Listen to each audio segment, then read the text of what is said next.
Want to make a podcast? Spotify's got a platform that lets you make one super easily, then distribute it everywhere and even earn money, all in one place for free. It's called Spotify for Podcasters, and here's how it works. Spotify for Podcasters lets you record and edit podcasts right from your phone or computer, so no matter what your setup is like, you can start creating today. Then you can distribute your podcast to Spotify and everywhere else podcasts are heard. Video podcasts are also available on Spotify. With Spotify for Podcasters, you can even earn money in a variety of ways, including ads and podcast subscriptions. And best of all, it's totally free with no catch. Spotify for Podcasters has made our podcasting process so much easier and even has options like Q&As and polls so we can engage with listeners. I highly recommend you give it a try. Download the Spotify for Podcasters app or go to www.spotify.com/podcasters to get started. The following contains descriptions of physical violence, sexual violence, and graphic descriptions of autopsies.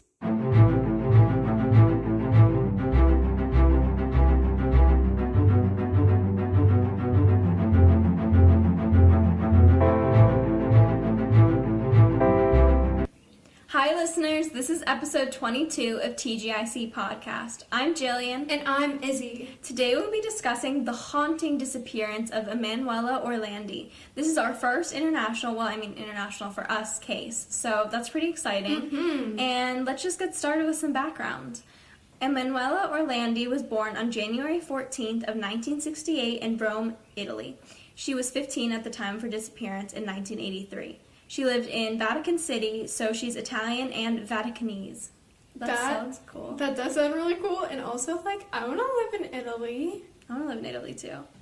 I'm also very confused about how she's Italian and Vaticanese, because I know the Vatican City is, technically its own country in Italy, but, and she was born in Rome. I don't know. Mm-hmm. It's kind of, she sounds like she has, default dual citizenship, which is really cool. Yeah, maybe she has, a parent who's Vaticanese. Maybe. I think she lived there, though. I think she was just born in Rome.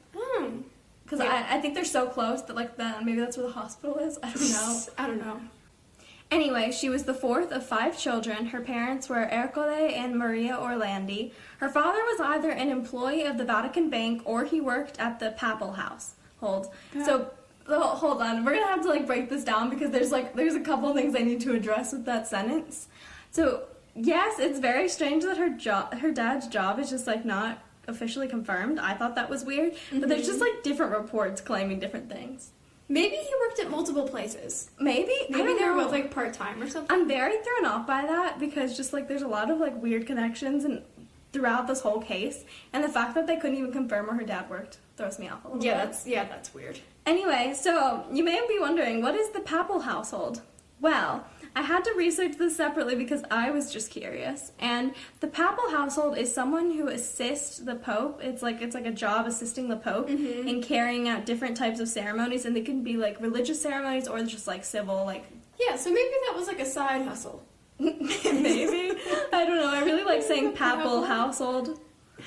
So she had 4 siblings, her older brother Pietro, and then she had 3 sisters, Natalina, Federica, and Maria Cristina. I just enjoyed saying those names so much. Yeah, those are fun, they're really fun names. Italian names, I think, are just very beautiful. They are, they're so graceful. I know, you have American names, and one of it's Mary, Sophia. They're just so bland. Yeah. So Emanuela, I feel we just went on such a tangent, I need to confirm who I was talking about. Emanuela was in her 2nd year of high school at the time of her disappearance. Izzy and I are in our 2nd year of high school. Yeah, so that's a little weird. A little coincidental, creepy. Anyway, in June when she disappeared, she had just gotten out of school for the summer, but she was very musically talented, and she was taking flute lessons 3 times a week at a specialized music school. That's, so bougie. That is so bougie. Flute is the most, uppity instrument. You know what flutes always make me think of? Did you ever watch that Scooby-Doo show? Which one? The Mysteries Incorporated one? Yeah. Yeah, there was one where there was, a flute guy who, used to, lure children out of their house. A flute guy? Yes, I swear to God. There was a flute guy. He, I think it's, an actual, myth tale thing. Myth tale? Myth tale. Yeah, but he, literally used to play, his flute, and it would, lure children out of their houses or something. Oh, Jesus. Okay. I swear to God, that's a thing. So, I'm going to get onto the timeline. So, June 22nd of 1983 was the day of Emanuela's disappearance. So, Emanuela commonly took the bus to flute practice in order to get to her music school. However, on the day she had been running really late, and she asked her brother Pietro if he could take her, and he said no. Oh. Yeah. Oh, what? Apparently he had, like, prior engagements or something, but he said, like, that's his biggest regret. And he's actually, like, he's been investigating this case since then. Oh, God. Yeah, it's horrible. Her brother was just like, no. Yeah, he was just like, no, bye, sorry. So she went to practice, and it's never really specified how she got there. Like, I don't know if she walked, or she got a ride with someone else, or if she took the bus, but I don't know. And literally nobody has seen her since. Okay. Yeah. Wow. So the last time that there was any proven communication between Emanuela and her family was when she called one of her sisters to inform her of her lateness to practice and how she'd been offered a job at Avon Cosmetics by one of the representatives. Oh, I'm a representative for Avon Cosmetics. Really? So last year, I think this is about last May, I decided that I was pissed because of quarantine and I couldn't babysit, so therefore I had no other source of income. So my mom and I signed me up kind of illegally because we had to like fudge my age a little bit to be a representative for Avon Cosmetics. Anyway, I've like since like dropped that because you have to, in order to actually make money, people have to spend like so much, and I like would only make like $5. Oh, geez. It was so dumb. But yes, I technically am a registered Avon Cosmetics representative. That's so creepy. I feel like we always have so many parallels to cases. Like, it's not weird. I mean, it is weird. It's I not don't know. weird. And her sister then told her that she should probably just talk to their parents before making any big decisions. And I mean, that was the last time anyone has ever heard from her that was like, I guess, so substantiated. You know what I mean? Mm-hmm. It's actually kind of weird now that I think about it, because remember what I just said about fudging my age? Yeah. If she was 15 too, she wouldn't have been able to do it. You have to be 18. Or maybe it was different then. I mean, maybe. Little weird though. She did disappear afterwards. You gotta follow all the weirdness. And I mean, she had supposedly met with an Avon representative who offered her the job prior to her flute lesson. And I mean, okay, first off, that's just like so weird. Like, she was literally like scouted on the street. I mean, I think that's how a lot of people are scouted, but also that's how people are like kidnapped and put into human trafficking. And then also, it's never been confirmed who this lady was, so we don't even know if, like, that's just weird. I don't know. And she was seen, her friend said that she had seen her, like, after the lesson, and it said that she was last seen getting into a dark-colored BMW car. That's super weird. Which is really weird and doesn't make sense, because she would have been able to get a bus or something to get home. Like, no one she knows drove one of those cars, I assume, right? Yeah. Like, her friend from musical school literally saw her get into this car afterwards. And that, like, totally makes me think that this Avon rep thing was, like, such a, like, scam. And then they were like, oh, yes, let's go. We'll go down right to now and get you set up at the place. And then they just hop into her BMW. Yeah. I mean, okay. Is it representative, like, when you get all the products, then you, like, go door to door? No, not really. I mean, I didn't get any free shit or anything. Oh, because my aunt, this is so bad. My aunt is like a Mary Kay. I don't know if she still does this. Oh, I know what Mary Kay She had like is. a Mary Kay room in her house full of products. Oh my god. It's bad. Okay. Anyway, June 23rd of 1983 was the day afterwards, and her parents went to the police to report their daughter missing due to the fact they called her music school and all of her close friends, and nobody had any information about her current whereabouts. That's so strange. Which is just so, like, she literally disappeared. And at first, the police were really reluctant to report her missing because they claimed that she was most likely with friends and that she would probably return unscathed within the next day. Okay, but if, like, her friends are saying they don't know where she is. Exactly.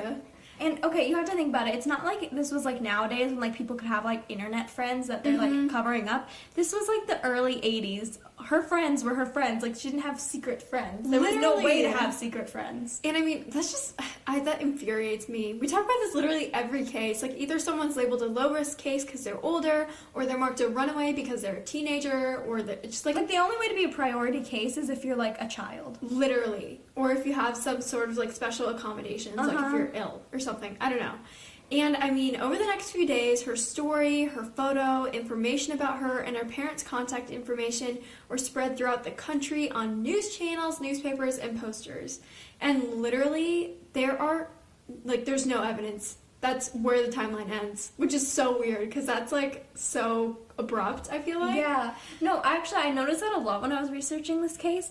It like had like a pretty good timeline and like backgrounds, like in the very early days, and then all of a sudden you don't start seeing leads until like the very late 90s and like 2000s. Literally, yeah. And so I'm actually going to talk about a few of the early leads that, I mean, there were a shit ton of leads, obviously, in a case like this, especially when they went internationally. But these ones just kind of went nowhere for the case and were never further investigated. But I just felt like it should be, like, it would be good to share them so that we could get them out there and get your mind turning, I guess. So on June 25th, which was a few days after her disappearance, a 16-year-old boy called the police named Pierluigi. Oh my god. And he claimed that he and his fiance. Okay, also, what? Why the hell did this boy have a fiance at 16? Hold on. I just had to, like, do a double take for a second. He was engaged at 16? Yes, he was. I've never dated anyone, and I'm almost 16. Yeah, like, I turn 16 next week, and I'm not nearly close engaged to literally anyone. You could be. You could be engaged to Pierluigi. Pierluigi! Anyway, okay. And they claimed that they saw Orlandi. And he correctly identified that she had a flute and that she had glasses, which she actually did not enjoy wearing. However, he said that she had cut her hair because it did not look very alike to like the posters. It just seemed a lot shorter. And she introduced herself as Barbayela. Okay. That makes it sound like she, like, I don't know, like, became some whole different person. Yeah, literally. And he further stated that she had said that she had ran away from home and that she was selling Avon products. Okay, in my opinion, this doesn't make sense, but, like, at the same time, I feel like this guy had information that wasn't probably widespread then. You know what I mean? Yeah, I don't know. Something about him being 16 and calling this in seems like he, like, clearly thought it was important. Yeah, and gave them his name. Yeah. Like, that's just... Like, if he was trying to put in a false tip, he would probably try to keep it anonymous, and if he really, like... I don't, like, when you're 16, you don't care about a lot. Literally. Like, why would you give a shit about this unless you thought it was serious? Exactly. And this happened again on June 25th, which is the same day. A different man reported that he had seen a girl that fitted Orlandi's description. He actually worked at a bar that was in between her house and her music school. I don't really know how, yeah, anyway. And he said that she had gone into the bar and he, like, treated her as, like, a new customer. And she introduced herself as Barbara, which, okay, in my opinion, maybe he heard that wrong, and she actually said that her name was Barbella. Yeah, if they were at a bar. Barbarella. Okay. Guys, we're so bad at pronunciation, especially me in this episode. But anyway, like, if that's they were too at a bar, close. though, you could hear it, and also it is too close to be, like, a coincidence. Yeah, exactly. Like, one of them could misheard. Maybe she interacted with one of them and then decided for the next person she'd change her name up a bit so she didn't get, like, caught on to. But, like, why would you change it that subtly? Like, I don't understand why. I don't know. But, I mean, it's too close for it just to be, like, a pure coincidence. Yeah. And he claimed that they got to talking, and she confided in him and said that she was running away from home and that she would eventually return back for her sister's wedding. And, I mean, he only thought to tell the police when he saw her poster, like, all over the streets of Italy a few days later. Was her sister's wedding, like, a planned thing, or was this like, oh, when my sister gets married in 10 years, I'll be there? I have no idea. Like, this is literally the bulk of the information that was given. Well, I feel like it's, like, I don't know, I feel like that should have been, like, a thing in the investigation. Yeah. Because, like, if her sister's wedding was, like, 6 months out and then she didn't return, like, maybe something happened to her while she was running away. But also maybe it was just like, oh, I'll return in 10 years for my sister. When my sister get married. Yeah, I don't know. That's a lot of information to process. But, like, both of these leads, I feel like they're relatively reputable. Like, you need to put them into consideration. Because nobody's gonna do a lead like this and then, like, it be fake. They don't sound like fake leads. No, they I don't know don't. if that makes sense. Like, they're not extenuating on anything. I just feel like it. I feel like we've been doing this for a while, and you can kind of we have like a sense now that you can tell when something sounds fake. These just didn't sound fake. It I don't know. They like sounded reputable. I can't explain it. And I mean, these are the two tips that I got into now because I felt like it was just interesting to bring forth the point of view. But I mean, like, we don't address the runaway theory later because I feel like it's not substantiated enough. There's not enough, like, info to corroborate it. And I mean, that is the runaway theory. Yeah, that is the runaway theory, basically. But, Yeah, I just thought it was interesting to bring forth. Yeah, I don't know. I'm trying to, like, conceptualize a little bit. I feel like if she were a runaway, which is totally probable, then I think something bad to her, like, must have happened to her along the runaway thing. Like, maybe she got mixed in with some bad crap, and, like, maybe she just started off doing, maybe she went with friends that her parents didn't know, like the dark BMW or whatever, and then something happened.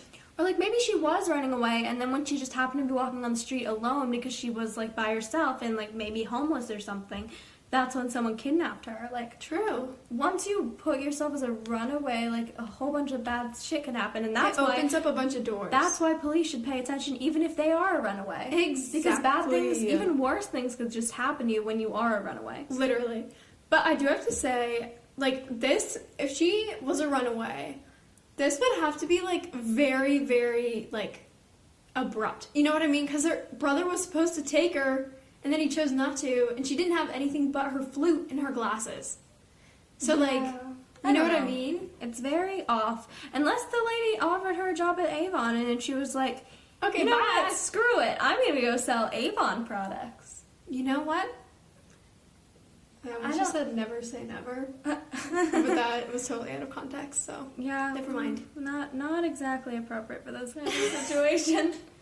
Okay, so we're going to get a little bit into the theories. So the first theory I'm going to get into is the Orlandi-Aisha connection theory. So this is quite the theory, and it's like, literally it's one of the most confusing theories I've ever seen. I was trying to do research on this, and I had to keep pausing because I was like trying to slowly process the information. Really? Oh my god. It was a lot to follow, if that makes sense. Like there'd be something, and then it would switch, and it was a lot to follow. This type of research kind of reminds me of the Johnny Gosh case, because when you were researching that, you also had to research a bunch of other stuff in order to understand the plot, or not the plot, like what was happening in the story. And also, not all the time when we're researching is there, like, I don't know, like, reputable people or, like, groups involved. Yeah. And there was a lot of that, like, because of, like neo-fascist groups and mafia stuff. And I'm like, oh my god, people, like, this is, like, another person. This is all connected. Like, it was weird. Yeah.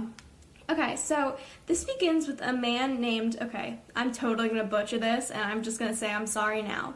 His name was Mehmet Ali Aşık. He is a Turkish assassin for the Grey Wolves, which is a neo-fascist and far-right extremist organization in Turkey. That is such a cheesy name. Okay. Don't come after me. He's still alive and he's an assassin. We gotta watch out. Please don't come after me. But that name is like high-key cheesy. Like, I feel like that would be pick it, Izzy. But that would be like a separate gang in like Riverdale. Oh my god, wouldn't it be? Sounds like something. It literally Grey would Wolf be. Sounds like something from Riverdale. Like the Seaside Serpents and the Grey Wolves. It was not the Seaside Serpent. It was like the Green Serpent. No, it was a South Side. That's what it was. Yep. Okay. That show is so dumb. Yeah, it was bad. Anyway, yeah, seriously, this guy might actually come after him. He's like alive, and I don't think he's in prison right now. 95 years old. He'd have to like knock you out with his walker. Izzy, don't say that. What if he has like a gun? I don't want to get killed. He's not gonna. This man probably won't listen to our podcast. I really hope and not. And if he does, hey, Mehmet. Oh my god. Okay, anyway, so he's just been in and out of prison for like most of his life on murder charges, which really poses the question, how good of an assassin are you if you just keep getting arrested? That makes no sense. Like, if you're spending like 20-year murder charges, like in between you're killing like one person, you're not being very successful. Yeah, like you're being very sloppy. Yeah, I mean, if I was an assassin, I'd take it a little bit more seriously. Exactly. Okay, this is very off topic, but have you guys ever thought about, like, if you could have an illegal job, what would that job be? Because I would be an assassin. Not a lot of people think about that, Izzy. Really? I don't think so. I don't really think about it. What would your illegal job be? I don't know. I'd want something that would, like, make me really rich. Like, I'd probably want to be, like a female mafia boss. Huh? That would be cool. I think it would be kind of cool. So, anyway, in 1979, he also attempted to assassinate the Pope, but he was unsuccessful. This guy's got some balls. Yeah, I mean, unsuccessfully trying to assassinate the Pope, that's a lot there. Like, yeah. the Pope literally has a Pope-mobile that, like, has glass on. No, he tried to assassinate him in his Pope mobile. I saw a picture. It's currently, Are you serious? It's currently in, like, the Vatican Museum. Like, the Pope mobile that he was attempted to be assassinated by this guy in is, like, that exact one is in a museum. That's freaking awesome. This case is... I'm so lost on this case because this is nuts. We're talking about the Pope mobile right now. Yeah. Okay. It's like the Batmobile, but with, like, an old guy in it. The Pope. So, you may be wondering, what the fuck does this have to do with Emanuela? Basically, he started claiming that Emanuela Orlandi had been kidnapped by the Grey Wolves in a prison interview on RIA state television, and that's like Italy's NPR. Okay. So yeah, he was like on this prison interview because, you know, he tried to assassinate the Pope, and they were like, let's interview him. And he says, oh yeah, the Grey Wolves kidnapped Emanuela Orlandi. So he just claimed in this interview that Emanuela was alive and just not in danger, and she was living in a convent. What? Yeah, he was like, yeah, I'm gonna slip that in there. But he denied knowing any more information about her, and the investigation into like him specifically was closed in 1997. Okay. Yeah, so I guess they just couldn't substantiate it. I don't know. And I mean, he seems a little weird. A little sus. He's a little bit on the weird side, socially awkward. Going back to Riverdale, you know that his like monologue where he's like, "I'm a weirdo." I feel like he might really identify. Fit in. I'm weird. But in 2000, Italian. That felt weird to say in 2000, like not 2000 something. Yeah, just in 2000. I felt like I had to stop short there. Okay. In 2000, an Italian Supreme Court judge named Ferdinando Imposimato, which is a cool name, who I can only suspect he's a fellow true crime theorist, because he suspected, based on his knowledge of the Grey Wolves, that Emanuela was living a happy life in Paris and fully integrated in the Muslim community there. And he was like the only supporter of this theory at the time. I mean, that is the most BS I've ever heard in my life. How could you be happy after you've been kidnapped and basically put into, like, sex slavery? I don't think she was put into sex slavery. The impression I got from when I was doing this research is that she was kidnapped by the Grey Wolves as, like, leverage or something. Really? Yeah, like, 'cause, like, some sort of leverage on, like, trying to get what's-his-face out of jail for, like, attempting to murder the Pope or something. But basically, it was like that, and so this Supreme Court judge, who is like clearly a fellow true crime guy, like he could listen to our podcast. I think he might be dead though. Oh. He like was like the only supporter of this area, but he's like, you know, the Grey Wolves, they kidnapped her, and then somehow she ended up in Paris and like living in a Muslim community. So it's a little far off, and it only gets worse from here. In 2006, a letter was released claiming that Emanuela and another girl, who also disappeared in 1983, were kidnapped together as leverage in getting Mehmet Ali Agca out of jail for murdering a journalist. So basically, he had murdered this like Turkish journalist who was like very like leftist, and because he was all far right and stuff with the Grey Wolves, he like murdered him.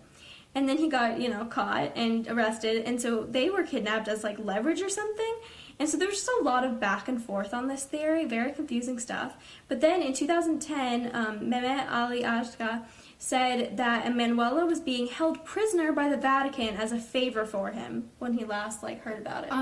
Okay. Yeah, and honestly, I'm just so confused, but I kind of like the conspiracy of it all. Yeah, I mean, it's an interesting conspiracy. It's an interesting theory, I think. But also, like, I'm very, very confused. Yeah. Because I thought, like, if he tried to kill the Pope, then wouldn't he not really like the Vatican? Why would he be doing, like, favors for each other? Literally. Okay, I'm so confused. Really all right, next theory. Okay, so I'm going to get into the mafia gang theory. So, let me just remind you guys, this is the first mafia theory since the Germans. Izzy loves mafia theories. I love mafia theories. The Germans wasn't even a real mafia theory. It was a mafia theory in my mind. You made it up. This theory came out in 2011 when an Italian gang member said Emanuela's kidnapping was a series of strikes against the Vatican because they were not paying back money that they had lent him. Like, a lot of money. Yeah, like, this is not like a $5, like, spot loan. Probably hundreds of thousands or maybe in the millions, do you think? Probably. And, I mean, the Italian police then exhumed the tomb of a mafia leader because someone had claimed it would contain incriminating evidence through an anonymous tip. Yeah, I'm so confused about, like, what would you be buried with that would prove, like, some sort of connection? Like a note? Like, that doesn't make sense. Why would you do that? I don't know. And if he was a mafia boss, that's not, like, going to be the only... That's not like, oh, I'm going to take this secret to the grave with me. I'm sure this guy had a lot of secrets being a, like, mafia boss. Yeah, and so I don't know really where this person was going and why they thought it would be okay to exhume the tomb. Yeah, literally. And, I mean, obviously nothing was found that connected him to Emanuela. And that's one of the things we're talking about, like a fake tip. You can tell that's fake because it's so outlandish. And it doesn't make any sense. No, literally. Okay. Another weird thing about this mafia leader was that his former girlfriend claimed that he told her he had kidnapped Emanuela. Okay. Which is okay. Not okay, but I mean, okay, like, that's interesting. But I feel like that happens in a lot of, like, if someone is just freaking twisted and they want to get clout for something, even if it's horrible. Or maybe it didn't even happen. The girlfriend was like, oh, well, they're digging up his tomb. Let me just hop on that and get some attention out of it. Literally. And, I mean, that's just another weird theory that's been speculated for many years now, and it's just, like, oddly probable, I guess. Both these theories that we've gone over, they're oddly probable. Yeah, they are very oddly probable. Like, there's actually, like, kind of backing to them. It's kind of strange. I don't know if that makes sense. Like, usually when we talk about these, like, outlandish theories, they're not this probable. Like, I could understand any of these actually happening. Yeah, like, if I heard this happen, I would believe it. Mm-hmm. Anyway, the last theory is the Vatican City sex scandal theory. Ooh. So, around the same time as the mafia theory was being investigated, there was a lot of renewed media interest in the case because of this. So, this encouraged an 85-year-old exorcist known as Father Gabriel Amorth to claim that Emanuela had been kidnapped by a member of the Vatican police for quote-unquote sex parties and then was later murdered. Okay. He also claimed that some foreign embassy was involved. But he, like, didn't name the foreign embassy, which I thought was kind of weird. Yeah, that's really annoying. I mean, like, seriously, you're 85 years old, you need to get out all the information now. And, I mean, all of these theories led us to a very strong conclusion. The Vatican is guilty of something in this case. We don't know what it is. We don't know if it's just, like, cover-up. It's something. Something. They could have done the whole thing. They could have just played a very small part in it. But someone in there is guilty. And may I also add that there was more information in this case in, like we're saying, like, the 2010s, 2015, where people were saying, like, the Vatican definitely had something involved. They're hiding her bones in, like, the basement, in the tombs. Creepy. And they ended up, like, literally, like Jillian was talking about earlier about the gang boss, they ended up exhuming 5 or 6 tombs, and they actually found bone fragments that they thought were hers, but they, like, tested them and they weren't hers, and they were, like, really old. But that's just weird. Like, I feel like the police are starting to, like, be like, okay, there is something happening here. Yeah, this whole situation is weird, but it makes me think that the original police were probably corrupt if the Vatican was involved, and now that there's been, like, police overturn as people, like, you know, change out jobs and blah, blah, blah. Yeah. Like, that kind of thing, they're probably starting to pick up on more of the corruption. Exactly. That's just my speculation. And, I mean, maybe they know stuff that we don't know, and that hasn't been released to the public, and that's why they're, like, actually investigating some of this stuff. Yeah, I mean, it's totally possible. So you guys just let us know what you think. Let us know on Instagram. Let us know on TikTok, which we are now on. Follow us at tgic.podcast. You can also let us know on Instagram. Our username is the same. And yeah, this was the disappearance of Emanuela Orlandi. So just, you know, make sure to follow, subscribe, review, do all the good things. Our Instagram is at TGIC Podcast, like I just said. And tune in next week for another mysterious true crime case. Bye!